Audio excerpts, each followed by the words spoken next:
terima kasih pada beliau berdua yang telah bersedia memberikan waktu dan kesempatannya mendampingi saya di wawancara atau bincang-bincang pada pagi hari ini. Baiklah, ibu-ibu berdua, untuk menghemat waktu, maka akan saya awali wawancara pada pagi hari ini dengan 6 masalah, yaitu masalah yang pertama saya tujukan kepada Bu Rina Dwi yang lebih mungkin memiliki pengalaman di bidang literasi. Menurut Bu Rina, bagaimana Bu kesulitan belajar siswa di dalam menyelesaikan soal literasi ini sehingga siswa banyak yang mengalami kesulitan bila menghadapi soal berhubungan dengan literasi. Monggo Bu Rina. Ya. Terima kasih Bu Mudrika atas waktunya. Jadi untuk permasalahan yang berkaitan dengan literasi, mungkin anak-anak kan mudah jenuh Bu ya kalau hanya diberikan teks-teks seperti itu. Jadi untuk alternatifnya mungkin kita bisa selipkan gambar-gambar yang menarik yang ada kaitannya dengan materi atau topik yang kita bahas, seperti itu. Bagaimana anak-anak di dalam mengatasi kesulitan belajarnya pada bagian numerasi.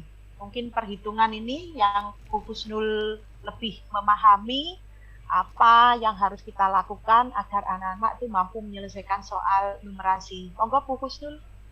Ya, baik. Terima kasih Bu Mudrika. Ya, ini sekedar sharing ya. Sebenarnya literasi numerasi ini kan satu kesatuan ya. Jadi matematika yang biasanya hanya angka saja, kebanyakan angka, hanya langsung limit, integral, turunan. Nah, sekarang kan dikombinasi dengan literasi numerasi. Jadi bagaimana anak-anak itu bisa menyelesaikan soal yang itu kontekstual, benar-benar kontekstual, dan kontekstualnya itu masih dalam bentuk suatu permasalahan, jadi suatu cerita. Itu biasanya anak-anak kesulitannya itu kan biasanya mereka langsung ke angka. Nah, angka dasar masih C1, C2 sama, kita mengajarnya kan dulu kan C1, C2. Untuk menuju ke suatu konteks yang konseptual, yang asli dari lingkungan itu mereka memang masih terlalu berat, panjang. Nah, solusinya seperti yang dibilangkan Bu Rina, yaitu simultannya memang harus berupa gambar. Itu simultan yang pertama. Yang kedua, memang selalu saya arahkan untuk mereka itu masuk dalam penerapan matematika yang benar-benar mereka konseptual. Misalkan integral, ya langsung untuk menghitung untuk ini loh, kalau misalkan konsep daun itu bagaimana luasnya, tapi dalam suatu konsep masalah yang nyata. Jadi anak-anak nggak berandai-andai. Yang selanjutnya yang kedua, yaitu tentang motivasi belajar siswa yang rendah. Ini bagaimana cara kita sebagai guru untuk menggali, memberikan motivasi kepada siswa agar siswa itu lebih bersemangat di dalam belajar. Ya, saya dulu Bu ya. Yang berkaitan dengan motivasi belajar siswa yang rendah. Nah, kita di awal pembelajaran itu harus ada tujuan yang jelas ya Bu ya. Tujuan yang jelas yang harus kita sampaikan ke anak-anak. Tapi sekarang kan kita masih dalam keadaan pandemi ya, itu nanti bisa kita kaitkan sehingga anak-anak itu bisa memahami, oh ternyata yang kita pelajari itu ada manfaatnya ya, ada gunanya, ada tujuan yang secara jelas, seperti itu. Terus di samping itu kita harus kembali lagi ke kreativitas guru ya Bu, ke kreativitas guru. Nah, bagaimana caranya biar siswa itu tertarik dengan materi yang kita ajarkan, mungkin media ajar yang kita gunakan itu bagaimana. Terus kalau di bidang saya sendiri mungkin anak-anak lebih tertarik kalau gurunya mempraktekkan secara langsung, jadi anak-anak bisa lebih fokus gitu ya. Jadi motivasinya bisa, guru saya itu bisa ternyata melakukan seperti itu, tidak hanya menggunakan media dari orang lain dan gitu. Jadi guru harus terlibat secara langsung gitu. Kalau saya pribadi. Monggo fokus. Ya, karena pandemi ini kan banyak sekali ya motivasi belajar itu yang memang agak menurun ya. Nah, mulai kemarin waktu daring sama luring yang separuh-separuh itu memang yang pertama saya lakukan itu menyampaikan manfaat dari materi yang saya mau ajarkan dulu. Apa sih manfaatnya? Kan banyak ya yang sebenarnya ada di kontekstual tapi mereka nggak tahu gunanya. Nah, kemarin saya terapkan di kelas 10. Di kelas 10 itu tentang trigonometri anak IPS. Buat apa sih Bu trigonometri? Nah, saya kasih cerita dulu bagaimana tujuannya. Lalu saya kaitkan dengan kebetulan juga masalah di kita dari jarak. Bagaimana cara menghitung jaraknya Grogol sini sama Bang Jatim. Bagaimana jaraknya kalau misalkan sudut yang terbentuk jaraknya itu seperti apa. Mereka asik, saya bentuk kelompok dan bagaimana cara menghafalkan sin kostannya itu kalau kalah kita main bedak-bedakan itu memang membutuhkan waktu yang agak lama, jadi 2 kali pertemuan. Tapi mereka itu bisa, ternyata saya anak IPS bisa loh belajar trigonometri, bisa loh diterapkan cara mengukur jarak dan lain sebagainya. Jadi dibuat kayak game dan juga dikasih ini loh manfaatnya matematika yang seperti ini tuh seperti ini, seperti itu Bu Mut. Selanjutnya untuk poin yang ketiga yaitu belum terjalinnya relasi atau hubungan yang baik antara guru dengan siswa. Jadi mengenai relasi hubungan yang baik antara guru dengan siswa Ibu ya, kita sebagai seorang guru itu harus gimana ya istilahnya kayak ngemong gitu Bu ya, kayak ngomong. Jadi setiap kali anak ada permasalahan, kita harus bisa melayani dengan baik gitu ya. Jadi kita tidak boleh membuat anak itu merasa takut. Jadi kalau otomatis kalau kita dalam kegiatan sehari-hari udah ada image atau anak ketika ketemu seorang guru itu merasa takut, jadi momok, jadi anak itu kayak pembelajaran juga mungkin menjadi suatu kendala atau masalah bagi mereka. Kita harus pandai-pandai menempatkan diri, memposisikan diri sebagai guru, juga harus bisa dijadikan teman belajar. Jadi mereka biar lebih semangat lagi, seperti itu mungkin kalau saya. Yang keempat, yaitu model pembelajaran yang dipilih guru itu kurang inovatif dan tidak sesuai dengan karakteristik dari kompetensi dasar. Mungkin ini adalah masalah kita bersama mungkin Bu ya, yang harus kita harus kita bahas. Mungkin saya perlu masukan dari panjenengan berdua sehingga nanti saya akan mampu memilih model pembelajaran yang tepat. Saya biasanya itu menganalisis dulu Bu. Saya kan biasanya kan sama Bu Vina ya 2. Jadi saya analisis dulu. Materi ini itu cocoknya metode yang seperti ini. Materi ini cocoknya metode seperti ini. Tapi karena memang kita menujunya sekarang kan literasi numerasi yang mempersiapkan anak-anak untuk AKM dan EHBPKS, maka di awal itu biasanya kita pakai problem based learning. Jadi biasanya itu kita kasih masalah dulu biar anak-anak itu bisa menyelesaikan masalahnya. Jadi mereka biar bisa nggak hanya matematika itu nggak hanya angka loh ya, kita harus bisa menyelesaikan sebagai kontekstualnya. Itu mungkin Bu Rina sebagai guru PJOK bisa menambahi. Kalau saya monggo Bu Rina. Jadi itu lebih ke bermain peran ya Bu, bermain peran secara langsung. Jadi dalam materi sepak bola misalnya Bu ya, kalau anak laki-laki kan pasti lebih kemampuannya lebih tinggi daripada yang perempuan. Nah, mungkin bisa kita modifikasi bagaimana biar anak-anak itu lebih bisa mencapai tujuan yang kita harapkan, seperti itu. Selanjutnya yaitu miskonsepsi siswa terhadap pemahaman materi dasar sehingga berdampak pada penyelesaian soal HOTS. Jadi selain anak-anak dituntut untuk bisa menyelesaikan HOTS ya, sebenarnya yang pertama adalah gurunya harus bisa menyusun pembelajaran HOTS dan bagaimana memunculkan biar anak-anak itu bisa memproses atau menyelesaikan soal HOTS.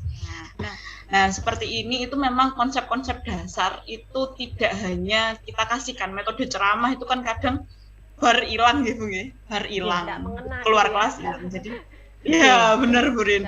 Jadi memang harus mereka itu menemukan, kita pantik sedikit. Nah, habis dipantik dengan konsep dasarnya udah kuat apa belum, kita cek lagi. Kalau sudah kuat baru kita masukkan ke dalam suatu permasalahan. Nah, ketika anak-anak menyelesaikan permasalahan, kita nggak boleh diem aja, kita harus mengawasi. Kurangnya ini nih. kalau misalkan dalam bentuk suatu kelompok-kelompok ya kita harus kontrol. Oh kelompok ini kurangnya ini. Karena di dalam suatu kelompok nggak mungkin anaknya itu nurut semua kan nggak mungkin. Pasti ada yang blendor. Nah, cuma numpang juga. Apalagi matematika ya. Oke, sangat benar betul sekali Bu. Kadang kita itu menghadapi berbagai macam karakter siswa. Karakter siswa. Jadi nggak hanya muridnya aja yang dituntut, gurunya juga harus gimana sih membuat soal yang benar-benar bisa simultannya itu mengena. Karena kemarin juga dari pelatihan dari provinsi itu juga gitu, membuat kalau nggak nyata itu jangan salahkan anak-anak kalau dia nggak mudeng. Berarti kita yang juga salah untuk membuat soal yang tidak bisa menstimulasi anak-anak menuju ke pemahaman pemecahan masalah gitu. Jadi kan mungkin Bu Dina guru mungkin betul. Lebih tepatnya kita harus bisa memberikan proses pembelajaran yang bermakna buat anak-anak seperti itu mungkin. Betul. Bermakna.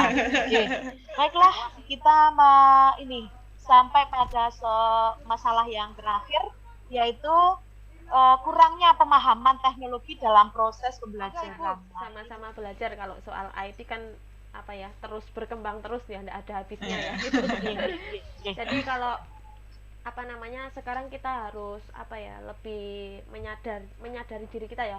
Kalau lebih-lebih pembelajaran sekarang kan menerapkan kurikulum merdeka, jadi anak-anak kan bebas mengakses materi dari manapun ya, dari web manapun. Nah, kita dengan adanya teknologi itu kita sebenarnya merasa lebih mudah ya untuk melakukan kegiatan pembelajaran jika teknologi itu bisa dimanfaatkan dengan baik. Apalagi kalau di sekolahan kita kan juga ditunjang dengan wifi ya, proyektor juga, terus pokoknya disupport lah oleh sekolahan. Nah, ini kita harus benar-benar bisa memanfaatkan itu. Di samping fasilitas yang telah disediakan di sekolah, kita juga harus terus mengasah kemampuan kita untuk meningkatkan kemampuan ya kemampuan kita dalam membuat media pembelajaran yang digital ya sekarang, mungkin lebih menarik bagi anak-anak gitu. Mungkin bisa ditambahkan Bu Kusnul. Monggo Bu Kusnul. Bener Bu Mut, belajar banyak kalau sama Bu Dina. Iya, saya harus belajar banyak ini. Menggali-gali informasi pada penjalan berdua yang lebih mudah, lebih semangat. Kalau teknologi itu kita nggak boleh bergantung pada metode ceramah aja ya Bu sekarang, karena memang anak-anak semakin lebih canggih dan anak-anak itu sebenarnya lebih bisa buka YouTube, buka apa-apa, tapi bagaimana kita mengondisikan di kelas. Oh bagaimana sih batasannya, misalkan saya ngasih, biasanya malah di matematika saya pakai aplikasi-aplikasi kayak GeoGebra, anak saya suruh buka langsung penerapan biar anak-anak lebih paham, gini loh kalau pakai aplikasi. Tapi harus kita batasi bagaimana anak-anak itu nggak buka chat, buka apa, itu yang memang agak sulit ya. Nah, ya ada lagi tambahan mungkin dari Bu Rina atau sudah? Kalau bagaimana Ibu? Kalau tambahan sedikit aja Bu, terakhir nih, terakhir nih. Kalau tambahan sedikit ya, mungkin secara global ya dari beberapa poin tadi, kita kan lebih-lebih kita harus bisa membaca diri kita sendiri sebelum kita menyalahkan anak-anak atau bagaimana. Mungkin ketika anak-anak sedang dalam masalah, berarti ya kembali lagi ke gurunya. Mungkin gurunya yang masih dalam masalah, kurang tepat memilih model pembelajaran, terus terus mungkin untuk mengawali pembelajaran pun kayak motivasinya juga kurang. Kita harus bisa mengkoreksi diri kita sendiri sebelum kita ngejudge anak-anak seperti orang ini dablek gini-gini, seperti itu. Mungkin kalau dari saya sih seperti itu. Terakhir Bu, sebelum nanti akan saya simpulkan, mungkin barangkali Bu Husnul ada alasan nih. Monggo Ibu. Dari kurikulum merdeka kita belajar untuk memerdekakan anak, bagaimana anak itu nyaman untuk belajar dan bagaimana kita nyaman untuk mengajar. Nyaman, bagaimana nyaman. Bagaimana bisa nyaman untuk mengajar, bagaimana anak nyaman untuk belajar, kita semua harus saling menjaga kolerasi antara guru dan anak. Jadi harus bisa memahami, karena apa? Fungsi pendidikan adalah bagaimana kita memberikan ilmu yang akan di masanya mereka, bukan untuk sekarang aja. Karena kimia bukan hanya senyawa, matematika bukan hanya aljabar, tapi bagaimana ilmu itu bisa diterapkan di kontekstual. Nah, gurunya juga harus belajar, siswanya juga harus belajar. Gitu, Bu. Terima kasih. Waduh, ini sangat lengkap sekali masukan, saran, dan motivasi dari Bu Rina Dwi Rahmawati dan Bu Kusnul Khotimah. Mungkin ini sangat bermanfaat ke depannya buat saya, sehingga saya akan memiliki kemampuan baik di bidang teknologi maupun pemilihan model yang tepat. Baiklah ibu-ibu sekalian, untuk menyimpulkan pada sesi wawancara kita pada pagi hari ini, yang pertama, kesimpulan yang saya ambil adalah untuk meningkatkan literasi dan numerasi pada soal-soal yang kita berikan pada siswa, perlu adanya penambahan gambar, perlu adanya simultan yang menunjang, sehingga penerapan konseptual pada anak dapat mencapai atau memenuhi target yang kita inginkan. Yang kedua, bagaimana cara kita memberi motivasi pada siswa, yaitu pertama, kita harus memiliki tujuan yang jelas, kemudian sebagai guru kita harus memiliki kreativitas yang dapat mengimbas kepada siswa, kemudian yang ketiga yaitu bagaimana cara kita mengolah materi pembelajaran dalam bentuk game sehingga anak lebih nyaman, enjoy dengan mata pelajaran yang kita sampaikan. Selanjutnya yaitu kita sebagai guru, bagaimana cara menjalin hubungan dengan siswa agar siswa merasa nyaman, siswa merasa senang, sehingga siswa tidak memiliki beban saat belajar bersama kita. Kemudian selanjutnya yaitu bagaimana cara kita memilih model pembelajaran, itu berarti harus disesuaikan dengan konteks yang tepat. Misalnya menerapkan project based learning itu adalah merupakan model pembelajaran yang banyak disukai oleh siswa karena berlandaskan pada penemuan. Anak-anak ini kalau disuruh menemukan sesuatu itu senang, mungkin melalui game atau melalui permainan yang lainnya. Selanjutnya yang kelima yaitu bagaimana cara kita memilih, bagaimana cara kita menerapkan soal-soal yang berhubungan dengan HUTS, yaitu berdasarkan ini, biar anak tidak mengalami miskonsep pada materi yang kita berikan, yaitu anak-anak harus betul-betul menguasai konsep-konsep dasar sehingga soal HUTS dapat terselesaikan dengan baik dan benar. Yang terakhir yaitu tentang penggunaan aplikasi di penerapan IT, maka kita sebagai guru perlu banyak-banyak belajar, baik banyak belajar ke teman sejawat atau pada relasi-relasi lainnya. Demikian kesimpulan yang bisa saya ambil, saya simpulkan pada wawancara pagi hari ini. Semoga bermanfaat untuk diri saya sendiri dan semoga bermanfaat untuk anak didik saya. Demikian wawancara pada pagi hari ini. Terima kasih saya ucapkan tak lupa untuk Bu Rina Dwi Rahmawati dan Bu Kusnul. Assalamualaikum warahmatullahi wabarakatuh. Waalaikumsalam warahmatullahi wabarakatuh.